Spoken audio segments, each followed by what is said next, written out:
Hi friends, welcome back to Maha food blogs. ఈరోజైతే ఒక tasty అలాగే హెల్దీ లంచ్ బాక్స్ రెసిపీని అయితే చూద్దామండి. ఇదైతే sweet corn rice recipe. Preparation అయితే చాలా సింపుల్, కానీ టేస్ట్ అయితే చాలా బాగుంటుంది. ఇప్పుడైతే ఎలా ప్రిపేర్ చేయాలి అనేది అయితే చూసేద్దాం.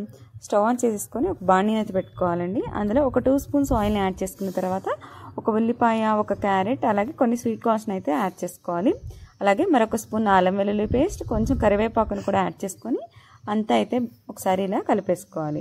దీని మీద అయితే కొంచెం సాల్ట్ని అయితే యాడ్ చేసేసుకొని మరొకసారి కలుపుకున్న తర్వాత మూత పెట్టేసుకోవాలండి. ఈ క్యారెట్, స్వీట్ కార్న్ అన్నిటినీ కొంచెం బాగా ఉడికేలా ఇలా మగ్గించేసుకోవాలి.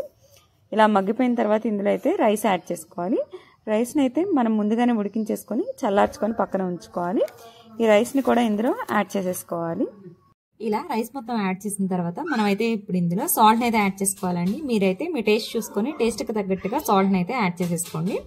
నెక్స్ట్ అయితే ఇందులో ఒక 1/2 టేబుల్ స్పూన్ వరకు మిరియాల పొడిని యాడ్ చేసుకోవాలి. అలాగే కొంచెం పుదీనా, మరొక 1/2 టేబుల్ స్పూన్ వరకు నెయ్యిని కూడా యాడ్ చేసేసుకొని అంతా బాగా కలిసేలా కలిపేసుకోవడమేనండి. ఇంతేనండి. ఇలా చాలా సింపుల్గా ఎంతో టేస్టీ అయిన స్వీట్ కార్న్ రైస్ని అయితే మనం ఇంట్లోనే లంచ్లోకి అయితే ప్రిపేర్ చేసేసుకోవచ్చు. మీరు కూడా తప్పకుండా ఒకసారి ఈ ప్రాసెస్లో ట్రై చేసి టేస్ట్ చేయండి. అలాగే మా వీడియోస్ మీకు నచ్చినట్లయితే ప్లీజ్ లైక్ చేయండి, షేర్ చేయండి. అలాగే please subscribe to Maha food blogs. Thank you for watching.